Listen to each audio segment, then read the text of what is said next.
Welcome to the Hunt Test Hobo podcast, your place for truckside chats and insights into the retriever game. Whether you're just getting started or you're a seasoned handler, this podcast is another resource for tips, tricks, and insights from both the amateurs and professional trainers' perspectives.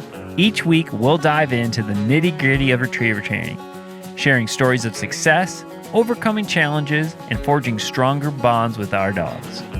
This is the Hunt Test Hobo podcast. I'm Chris Rudd, your host, fellow retriever enthusiast, and student of the game. Let's dive in. Welcome to another episode of the Hunt Test Hobo podcast. Today, I'm joined by Bob Owens from Lone Duck Gun Dog Chronicles. Is that right? Did I say that right? Yeah, nailed it, bud. Man, I've been practicing all week. No, I'm just messing with you. But I'm always terrible with names. So I was like, oh, I know I got his first name down, but can I do the actual podcast? But anyway, Bob, I'm really excited that, we're doing a podcast today, mostly because I started listening to you before I ever ran a hunt test. I actually discovered you. This is like when podcasts were just becoming like a thing. You're really early in the like podcast adoption. Yeah. And my cousin said, hey, you should listen to these things called podcasts. It's where people just talk about hunting and stuff. I was like, I don't want, I'm like, fine, cool about hunting, but I want to find something about dogs. And you were the first one I found, and I had downloaded. That was when you had to like download them. You couldn't even stream them. I had to download 2 to my phone. And I flew my dad's little airplane, up to Stevens Point, Wisconsin. And I listened to your first 2 episodes on the way to go watch my first HRC hunt test at Muddy Waters up there. And anyway, so I feel like I've been following your journey, as a pro. But it's, been something that I've like really enjoyed. And lately you've been doing, a lot of gun dog related stuff, but bringing on other folks in the quote unquote dog industry. And so I've really enjoyed that. So for those of you that are listening, I'm sure you've heard of Bob and Kevin's podcast that he's been doing for, how long has it been then? Truthfully, I don't even know. It feels like it hasn't been that long. But I think we crested the 200 episode mark, which blows my mind that we stuck it out. I don't know. It's just crazy, man. Yeah, that's crazy, man. It was an idea. We're sitting at the dinner table, he and I, thinking about how to keep transitioning with the new age social media and what would be fun. And, one of my big takeaways of when I started my company being a trainer was to help other people. And I didn't know enough back then to be a resource. So it was like, how do I bring all these resources in and I facilitate it? So that's kind of how it started. And then, 14 years of dog training later, or whatever it is, I'm here, man, doing it, I guess. Lack of sleep and rolling. Yeah, it is interesting because like I remember like listening to the first few episodes and I was like, I feel like this guy is generally, you were definitely further than I was in my understanding of dogs, but I think you were like maybe 2 years further than I was. So I was like, okay, I feel like I'm going to learn with this guy. And that's what it really has been. I love a lot of the people you've brought on. It's been great. And it was an inspiration for me to kind of do this one. So I'm just trying to keep it as much as I can to the amateurs side of things. But that rules. To help the amateur, we got to talk to as many pros as I can too. So I'm glad that you're willing to do this and jump on and chat. Man, I appreciate it. I was actually to pat you on the back a little bit, I was at a hunt test not that long ago. And a couple guys were talking about my podcast, and then they said, have you listened to yours yet? I go, no, I haven't. So I hopped on, I saw Clickety Clack Clark Kennington and Lyle, and I'm like, dang, these are, great episodes. You've done a great job. So congrats to you too. It's, I'm sure one of those things where like, should I, shouldn't I? And I'm sure you're glad you did now. Yeah, it's been really good. I kind of interview people for a living. That's what, from making video production and such. So it's honestly like just something like I was at a hunt test and people were like, man, thanks for doing all your work on your podcast. It's like, man, I just hit record. and I just talk to people, and I'm sure you know the same thing. It's just like the more work is finding out who to be on and what you're going to talk about. So, Exactly.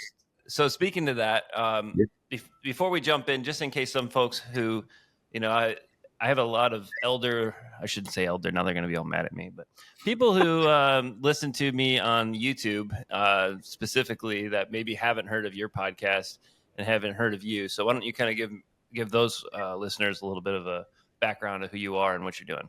Awesome, man. Name is Bob Owens. I'm a professional retriever trainer from the Syracuse, New York area. Spend our winters in South Carolina training.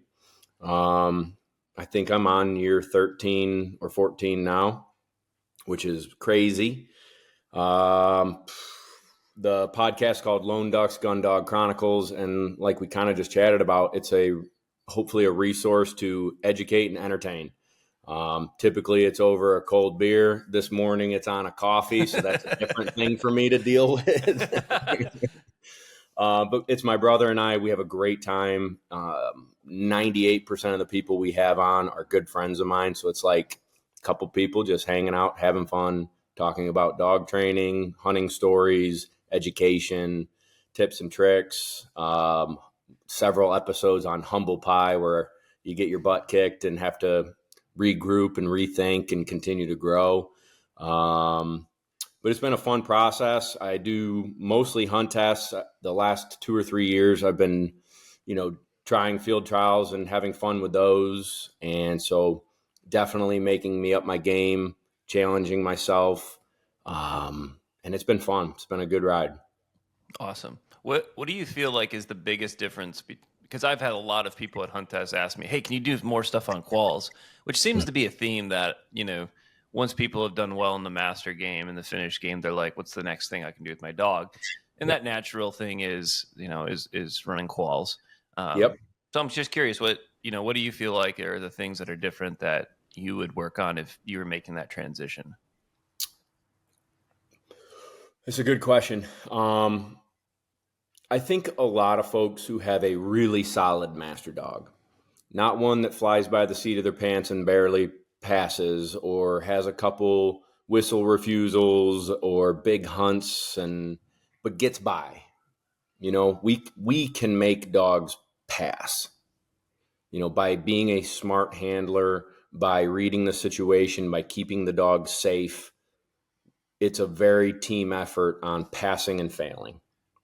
So maybe I can, in essence, mask some mistakes and errors and reading the dog like, man, it's real nervous right now. I don't think it remembers that bird. I'm not going to let it get lost. Boop, put it on the bird. You can't really do that at a cue because there's going to be a dog there that hammers it.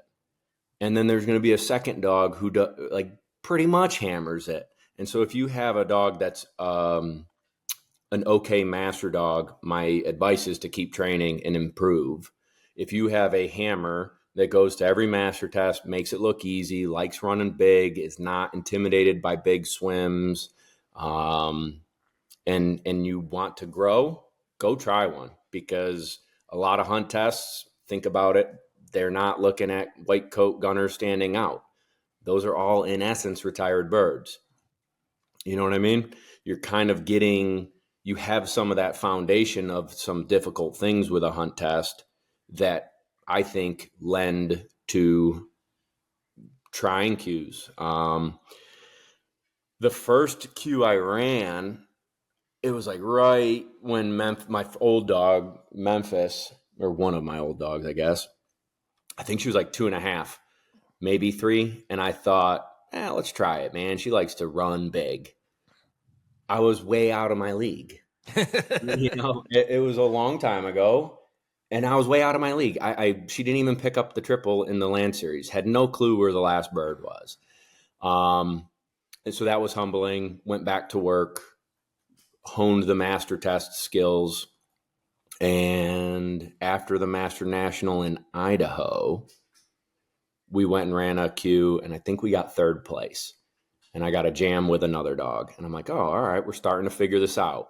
But again, they were Master National level, couple-year-old dogs, mature, good team players, weren't tricked by certain things like big down the shores or get on a point, off a point.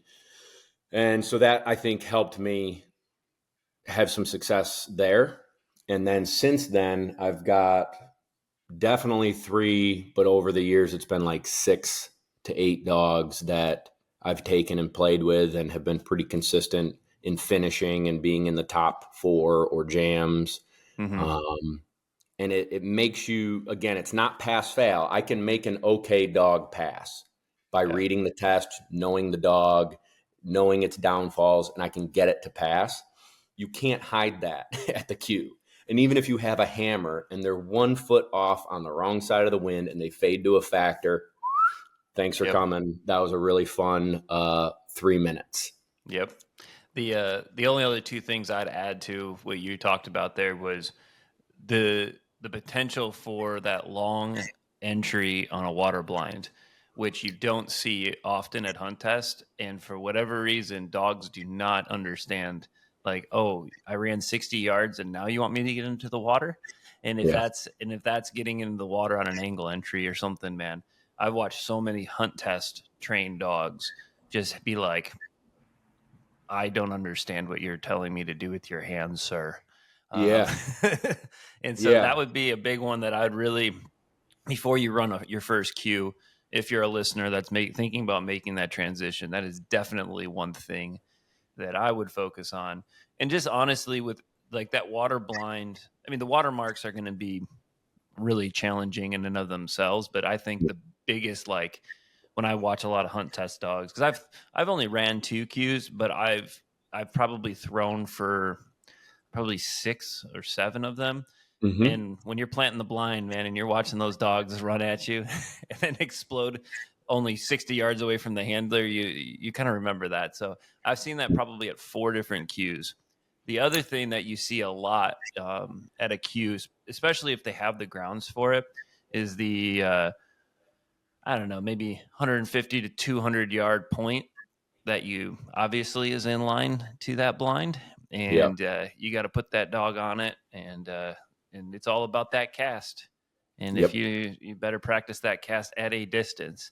Distance, obviously, you've heard it probably 100 times if you're a listener to the podcast. Distance erodes control, and that is a big one right there. Get back in the water and have some courage and swim to the end of that blind, and then probably it's a hard finish. So the one thing I've seen is a few field trial judges carry little Christmas trees in their trucks, and they put those out, and that's where your blind is. And I was pretty excited. I texted all my training group. I don't know where they were in my attic, but I found like 12. I don't even know what. I think they were the parts of the Christmas tree that you'd stick on like a fake Christmas tree. And I was like, I got an angle grinder out and grinding them off. So now I got all these little, like, just the branches, like one branch that's like, genius, 3 or 4 feet long. And I was like, I'm looking to it. And I was like, okay, so everybody, if you're gonna run cues or field trials, find an old Christmas tree, like a fake Christmas tree, and cut off all the branches, and then you can make your little very natural, because they do a lot of that. It's not a big white pole at the end of it typically, or obviously not white, but it's not a big blind pole like you sometimes see at hunt tests. They want you to finish the blind. Yep. Yeah, no, that's a hilarious and awesome tip that we should all run pattern blinds to baby Christmas trees. Have dogs look out at little baby Christmas trees and go, that's basically a white pole. Let me eat. Yeah. That's good. Awesome. That could be you can make a t-shirt for that. There you go. That's awesome.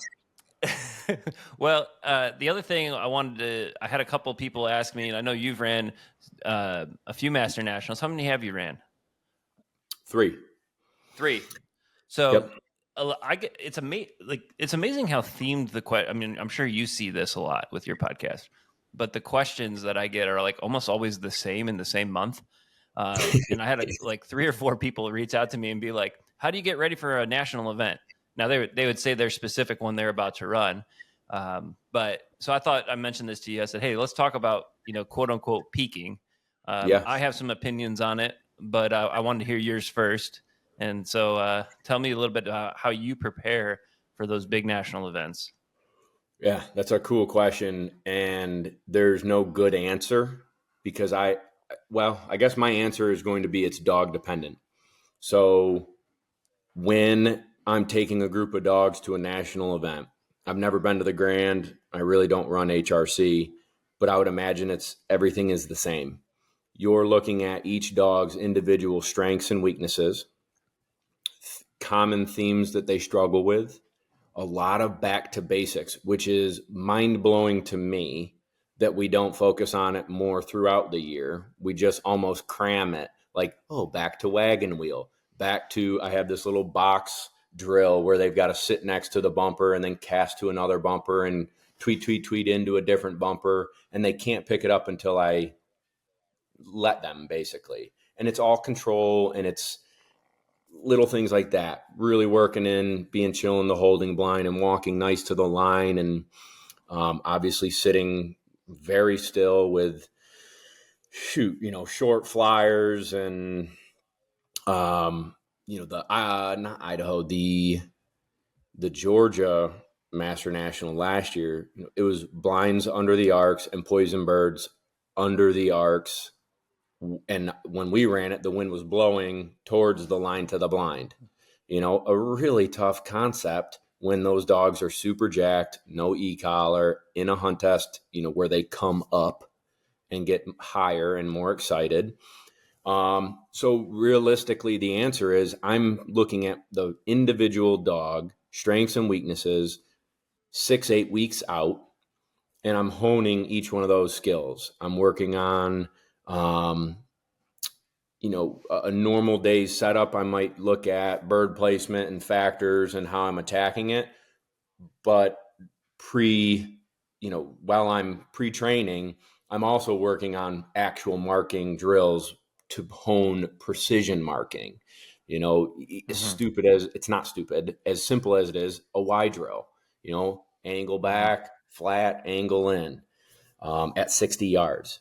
So just honing those little baby things that might give me an edge up. I'm increasing distances, but also having short check down birds that might boggle their mind a little bit or have to slow them down and ease them back in. But I'm looking at each individual dog, strengths and weaknesses, and I'm focusing on those. And then I also would add, I think if you listen to the Doghouse podcast, and Adam has talked about, it might be a Rex Carrism where he says something to the effect of, a man's ego is a tough burden for a dog to handle. Something to that That's effect, good. right? I think that's pretty close. It's pretty close to that. I've heard it before. I think it might be that. We'll just say it is. Something. We'll just say it is. So, you're getting nervous for this big event, and your dog may have a crappy day, and you're thinking, boy, I better crank down on him or her because we can't have this in 2 weeks.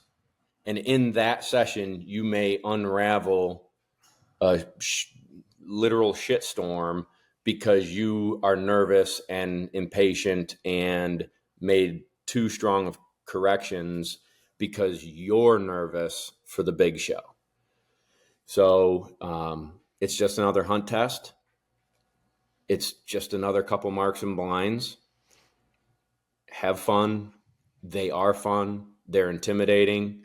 But at the end of the day, if you've prepared over the year and you've got a solid dog that doesn't get stumped and has all the foundational things like poison birds and running close to the guns and behind the guns and is a team player on their blinds, you're going to be fine.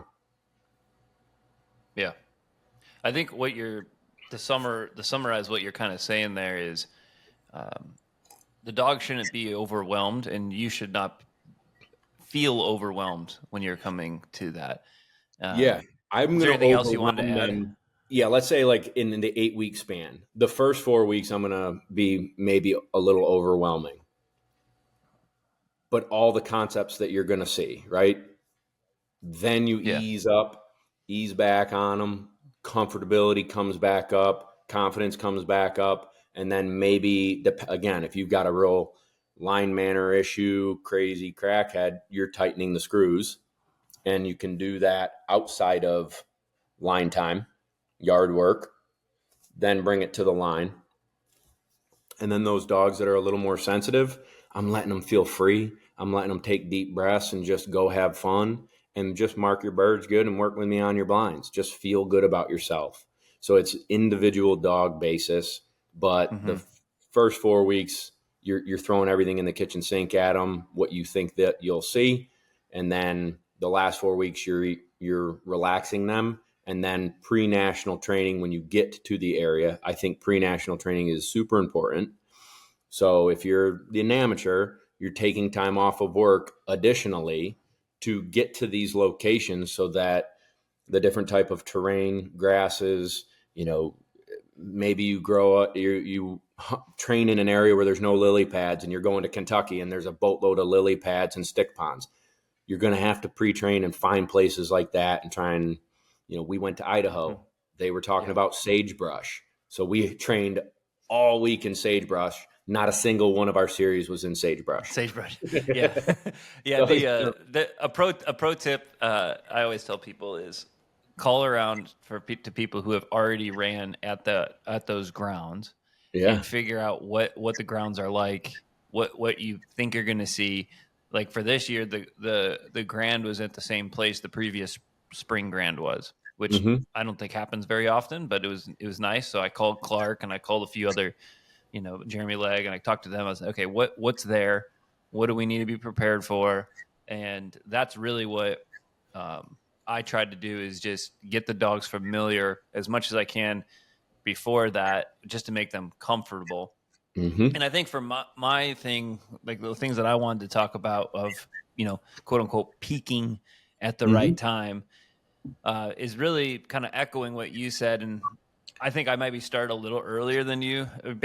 You just gave out some dates, as you said, it's dog dependent, but I'm trying to really put them in a place maybe 2 to 3 months ahead of that, of running things that are significantly harder than they're going to see at that point. And most of the time I use distance to do that, but I'm not doing distance for the pride factor of, hey, I'm running this dog fast or farther. It's that the dog is having to make harder decisions at that point that are less influenced by me, because the distance, as we said before, distance erodes control. So especially on the blind standpoint, if I know that I'm going to see the 50, or not the 50, that'd be really short. If we did a 50-yard blind, I think we'd all be happy. If you're going to see that, even that 90-yard blind at the Grand, that's just extremely organic and extremely challenging. I want to be trying to set up where my dog is handling out to 200 yards in that same environment. Because if I can do it at 200 yards, chances are I'm going to be a lot more solid. And I'm going to get a lot more angle. Like I talk about this a lot of times in the podcast, is that I think amateurs don't realize that you're going to lose a degree of angle from your dog because they're going to want to dig back. But when the dog is closer to you, typically they give you more cast because they feel like they're more offline if you stop them that early, if you've trained them to do longer distances. I don't know if you've kind of seen that. I understand where you're going with it. Yeah, one of the things I'll say is over-prepare, underwhelm. Yeah. If your dog is over-prepared, they'll be underwhelmed in the heat of the moment. And so will you. You'll look at the test and be like, this looks hard, but we've done harder. The dogs are successful at harder things. And I do think that going back to like playing the Q game, I don't train 40-yard marks, 20-yard marks, 90-yard marks, 120-yard marks. I mean, I almost have to bring it in and get them back used to a 15-yard walk-up bird. You just don't do it enough, or I don't do it enough anymore, where those can get you. They, especially if your dogs are super steady looking out at bigger marks, then you bring that stuff in and quack, quack, quack, bang, bang, bang, bang. It gets them sometimes. So over prepare, underwhelmed. Don't let the pressure of the event add pressure to your training. Yep. Unless that dog needs it. I guess. Yeah. There are a couple of my boys that needed it. I think the goal is that you've made all of your corrections, like your significant corrections, well ahead of that, to where the last month is really about showing them what game you will be playing. For Yeah. me, I play a lot of different games. And so I want to make sure if I'm going to get ready for the Grand, which is really the only time I like focus on a specific game. Because when I'm running SRSs or Qs, most of the time when I'm training for a field trial probably 60 to 80% of the time. Right. But for the Grand, I like slow down and I focus. I'm going to throw a lot more wingers.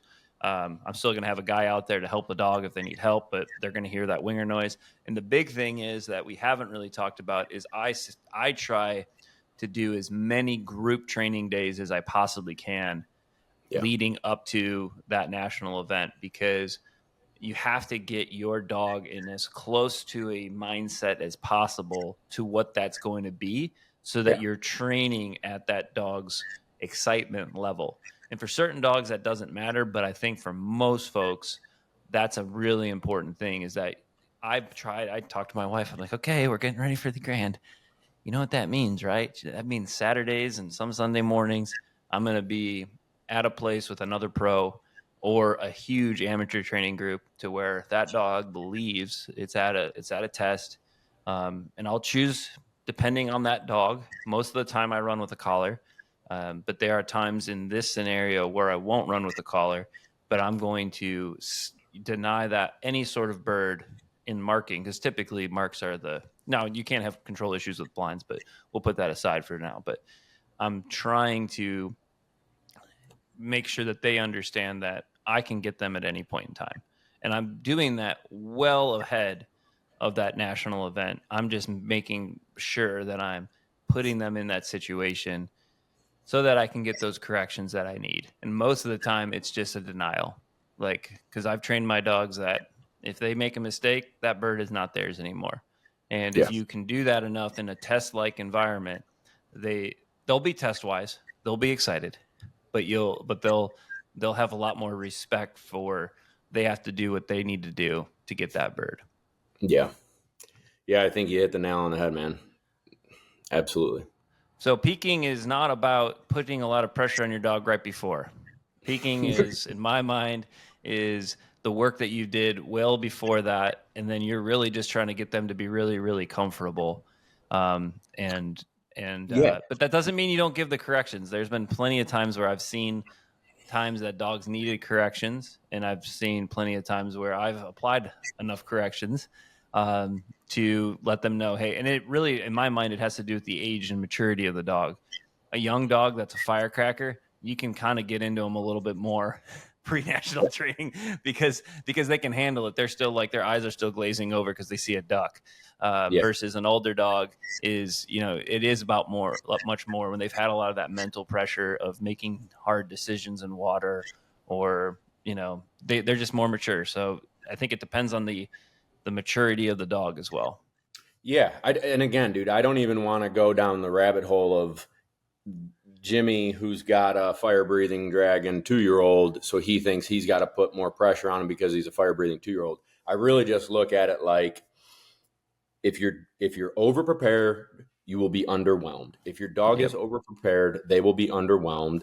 You focus on the basics. You focus on the little things, and the big things become easy. And like, what are those little things? Obedience, walking nicely with you, sitting and marking your birds the right way, checking down on short birds and feeling comfortable to check down on short birds, super control on the blinds. You get squirrely and you get a couple cash refusals at a national, that isn't going to slide. So your blinds have to be very much methodical, and I'm doing a lot of key relationship drills, and the fire breathing dragons, they don't get a bird until they run 2 or 3 blinds for me. Then they can go pick up their triple or whatever. I don't run a lot of triples, but the point is, they have to watch a bunch of stuff fall on the ground that they want to go and get. Then you go to work for me, and then you get to get what you want. So, it's just doing the little things and making them great. And then the big things will be much, much easier. And if you take that approach to annual training, like training year round, life will be easier. Most people want to do the sexy stuff, running marks and blinds and stretching them out and doing, look how far they can go. It is fun. I agree. I like doing it too. But it can, that's not exactly what passes a national. It's teamwork, it's discipline, it's control, it's, doing the right thing when it's not easy to do the right thing. Meaning don't return to an old ball, don't blow me off on a whistle, and don't be super jacked at the line. That's it. If you Yep. can do those things, you're passing. Yeah, exactly. Well, let's transition into, you have a course out. I don't think it's new. You've had it out for quite a bit now. Mm-hmm. But why don't you tell us a little bit about that, about your course? Sure, man. Just doing the YouTubes and the Instagrams, over the years and years and years, force fetch is one of those things that is misunderstood, oftentimes not fully complete. And you have like two ends of the spectrum, the people who take 6 months to get it done and people who say it's done in 6 days. Like, oh, this dog was so easy to force fetch. It was force fetch in 6 days. And then you go train with that dog and it drops a bird, 8 times on the way back, drops it and shakes on the water's edge, mouthing it, throwing it in the air to the owner, all sorts of just really awful habits. And so, I'm literally answering this question daily of the method. And we did a 2-part podcast on it years and years ago. And I have evolved since then on some of my techniques. And so what I developed over a period of time and a period of dogs was we're going to film, let's say, I think I had like 8 different young dogs in force fetch. They were all different ages, ranging from a 6-month-old black lab to a 2-year-old golden retriever. So we had several different breeds, major personality differences. So like a stubborn dink, a super highly motivated, quick learner, etc. And I filmed their sessions sequentially. So, from hold to toe hitch, and then, the theory behind what force fetch means, how they understand it. I kind of did a couple quick things on ear pinch. So if people wanted to do that, they could. But then if you just watch the toe hitch stuff and think about the pressure in an ear pinch form, it all correlates. But I showed toe hitch, transition from toe hitch to e-collar, on a table, down to walking fetch, ladder fetch, force to a pile, and a little bit of casting, remotely with some pressure with the collar. And, the benefit that people see through that course is most of the dogs F it up. Like they don't have a great session, right? So in each video, there's things that they do that your dog may show you and you go, oh my gosh, this I'm pulling too hard, or he's not understanding, or is my dog too soft? And that's another common deal is like my dog's super soft, so I don't think force fetch is for them. You don't have to do force fetch hard. It's not about a pain compliance. It's about uncomfortable. They comply with what you're asking. Comfort happens, and then you praise them. So depending on the dog, which in the series, there's a couple that are soft and there's a couple that I have to kind of crank down on a little bit. And then all of a sudden people see those each individual animal click and they're like, huh, it makes it less intimidating. So in essence of the podcast and the YouTube and the Instagram, where I'm trying to have people on or share my tips and tricks, and we built a, I don't know, maybe 15 or 16 video course. The videos are long because it's however long that session was with that dog. And then I kind of sit down on the table with the dog and be like, whew, this is what we just all right. And this is how I'm, this is what I'm reading the dog doing. And this is if you see this and if you see that, and oh, by the way. And so there's just a ton of information in there to try and help people feel less intimidated by it, more comfortable to do it with their dog. And if I can solve everybody's hunt test problems, the old junior scoop, or a master dog who drops the bird at their feet and you're still telling them fetch 8 times at the master level, that to me is a number one pet peeve. Hold it. Especially when you're hunting and you hear that. dude, hunting doesn't bother me as much. You're trying to pass an event and look good, and you're asking this 4-year-old dog to hold 80 times as he's dropping at 5. Yeah. Like, if we do the right things when they're younger, then you don't have to worry about it later on. Again, I said it when we're pre-training, right? For peaking, do the little things great and the big things become easier. So when you go to T pattern and you go to blind retrieves and you just wanted a normal duck dog, but now you're in it and you want to see what they can really do, it gives you the tools, it gives the dogs the tools to understand how to build up. So it's part of your foundation, right? A good understanding of leash work, a good understanding of collar work, and a good understanding of force fetch and compliance, compulsion, and succeeding through it. You're building a more not tougher dog, but you're building a resilient dog that can overcome challenges and feel really good about themselves after. That's the goal. You're not trying to Yeah. break them down. You're trying to build them up. And if That's it's a done, big part that people don't realize. Like, that's a very good point, is that you want, like, this is a very foundational principle for them to learn, that pressure is going to happen in my life and it's not the end of the world. And if I comply to it, things are better.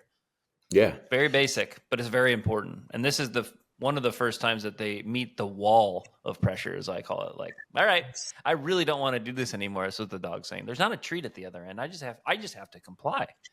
right. And And they become better for it, right? A yes. lot of those quote unquote sensitive or soft dogs after it go, boy, I overcame something that was mentally challenging, and look at me now. And you Yep. see them develop. Or even like if you look at some of the obedience dogs we do, not super social, a little nervous in different environments, take them to Tractor Supply and they crumble. You get them through collar conditioning and obedience, and they have this like newfound understanding of the world, and then you take them to those places again, it's like no big deal, because all I have to do is heel, all I have to do is sit. They don't think and worry so much. So it's a big thing for me when people want to take their dog to the next level, or they're frustrated with won't pick up a bird, grabs a bird by the tip of the wing, drops it 80 times, doesn't bring it back to me and plays keep away. It's like, well, man, there's something called force fetch that's not the end all be all. I mean, there's a lot of other things. You need to have proper obedience and collar conditioning before you start force fetch, in my eyes. Some guys don't do it right away. They wait to collar condition after it. I just look at it like you get a dog that doesn't know jack, you teach them. Now they understand a lot of the rules of the road, and force fetch is one of those next steps. Very so good. Again, built that course to help people. And I'm sure there'll be we'll put a link in there. So we're going to give anybody who listens to this episode who's teetering on the edge of shouldn't I force fetch, or I really want to, but I've been intimidated, or maybe you're the second or third dog that you've gotten and it's a new puppy and you are not feeling so strong about how you used to do it and it was a pain in the ass back in the day with those dogs. Maybe it's time to look at something like this and re-educate yourself on it, a little bit different techniques and methodologies and theories on how to make it not so difficult for you and your dog. Yeah, especially because your dog is not going to be the same as the last dog you had. No. And that's what I like about what you did, is you took 8 dogs at varying levels or varying personalities. Yeah. And did something that, shown it to the world. This is what it's like to do it. And I think that was really helpful, is because I did a ton of that with Dan Urke's. Like, every time I go train, he would do his obedience work, which a lot of times for dogs at what they call level 1 is they're doing force fetch. And if you watch dog after dog, and then he'll do a Boykin, then he'll do a spaniel, then he'll do a pointer, and then we get to the labs and it's a lot easier. And then, you learn a lot about the little tricks and tips and when to say, okay, I'm just going to let him make this decision. This isn't a lot of pressure, but he's going to make the decision, and then he gets out of it and everybody's happy, and so seeing that, it was my experience of kind of going something that's probably similar to what's in your course of seeing those different personality styles and how to handle force fetch. Yeah. So yeah. I think Absolutely. that's really cool. One of the I big wanted to things, ask. Oh, go ahead. You go ahead. like you were talking about all the different breeds, all those breeds made me stop doing ear pinch and switch to toe hitch. So if you don't know it, 30-second overview, ear pinch. Oh, go longer. That was my question. Is going to be, why did you switch to toe hitch? Very good. So ear pinch, you're folding the ear over, pinching it against their collar or the buckle clip on their collar. Toe hitch, you're taking, in essence, a lasso around their wrist, and then it runs down through two toes and like loops through so that you can pull downward on the toe. The two toes pinch in together. It's uncomfortable. You can release that like paracord instantly, and the tension is released. When I had sensitive dogs, damn stubborn German short-haired pointers, poodle pointers, all those dogs that were more independent and tougher, and they would hold it against me during ear pinch. So they would look at me as the source of uncomfortability on their ear. It was very personal, which sometimes being personal with them on that kind of level is not a bad thing. But then it would take me time to have them rebuild that, like, hey, he's not always a jerk. They just didn't want to do it. And so you're pinching and pinching and pinching and days and days and days. And some of them get it quicker than others. And the ones who didn't get it quickly, I felt held it against me more. As soon as I transitioned to toe hitch, with one dog in particular, was the one that's like, I got to do something different. This is beating a head against the wall. Definition of insanity is doing the same thing over and over and again and expecting different results. And that's what I was doing. It was insane. Put the toe hitch on him, and he went from clamping his jaws and not doing it to reaching in like 1 or 2 sessions and then moving on. And we were over the hump, and he ended up cruising through it. Attitude was skyrocketing. And I was like, screw this. I'm doing it with every dog now. And it's not to make the process faster and get it done faster. It's making it easier on me and the dog. How can I make it simpler for them to understand? Less pressure, less perceived pressure, less stressful, more fun, get it done, and go on to the next stuff. I think the only thing with toe hitch that can give people trouble is when they go to ground. Yeah, that's what I've heard from. Because I mean, for those that are listening, I do ear pinch probably a very traditional way. Most of the people that I train with do ear pinch in the traditional way. But like Durance, I know does toe hitch. My friend Andrew does toe hitch. So I know very respected folks that use it, and they have a lot of success with it. And I wanted to ask you today, like, what was the reason that you made the switch? Because I was just curious. Because I mean, it's to the dog. I like that they're not making that association with you. But at the same point too, I wonder, like, certain dogs, like you said, it's good. Like if you've helped them understand that, it could be a positive thing for them to know that you're the reason that this pressure is being applied. But I can totally see for certain dogs why you would do it, why toe hitch would make a lot more sense. And I can tell why it's easier because I'm sure you're doing this you have to do this on a table, right? Yes. So that can pose problems, obviously, for folks, the DIYer, but I have a table here at the kennel, but when I go south, I have to think outside of the box. So I bought a $60 table from Walmart, a folding table. I put cheap carpet on it, and then I made a makeshift runner pulley system across the top. So for $100 or less, I've got a folding table that can transport and is easy. So for someone, you don't have to go and pay $300 in lumber, be a woodsman crafter, because I certainly am not. A carpenter would be the correct term. That's how dumb I am. I like your description, though. It's pretty good. Yeah. So you don't have to go crazy. You don't have to spend a ton of money to get her done. But getting them up off the ground and being able to stand up straight so your back's not cranked, and having a surface that they can walk up and down to, retrieve the paint roller. By the way, I use a paint roller. I don't use a dowel or 80 different items for them to fetch and hold. It's just a paint roller. It's a no-brainer. And you get them moving up and down, and I transition from toe to collar on the table so that when I go to the ground, the transition's already been made. If they balk at it, you can put the string on the toe when they're on the ground, and it's almost like that little light bulb of a bridge moment where they fully understand the toe, they understand the collar, but now I'm on the ground and all bets are off. And so if you are feeling that way, put the string back on the leg, you can give it a little tug and use it almost as a leash to guide them towards success. That sounds like it would work. Yeah. But we show all those different tips and tricks and theories, throughout the course. And so, one of the reasons that I like jumping on other people's podcasts is to share that with people. And then, obviously your listeners will have a code, Hobo20 to get 20% off the code. And we can, I'm sure, link it up and hook your listeners up. So if they want to jump in it. Another little thing I do tell people is, like, let's say you've got a young dog, duck season is here. Screw it, man. Hunt the dog without force fetch right now. When season is over, winter blues are full swing, tackle it then. It's okay if you have a 10-month-old dog that you want to start force fetch. You don't have to do it right away. If it's a 1.5 years old, it's okay. Just follow the process, knock it out.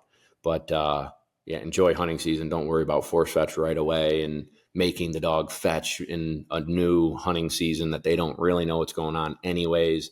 Just go have fun with your young dog, have all the other things that you need in place to do it, and then this winter, knock it out. Yeah, awesome.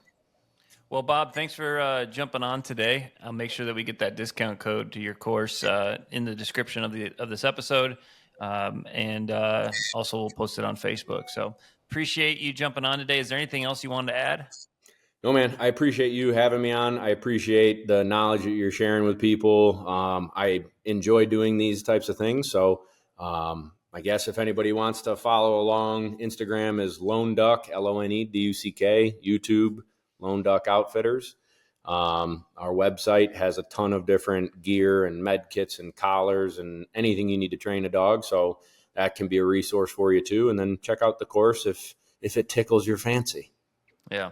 Well, I got a lot of people asking force fetch questions, so I'm sure there are some folks that are listening that it would be super valuable for. Yeah, I appreciate it, man. And I appreciate your time. I hope you have a great day and keep kicking butt, man. All right. Thanks, man. Yes, sir.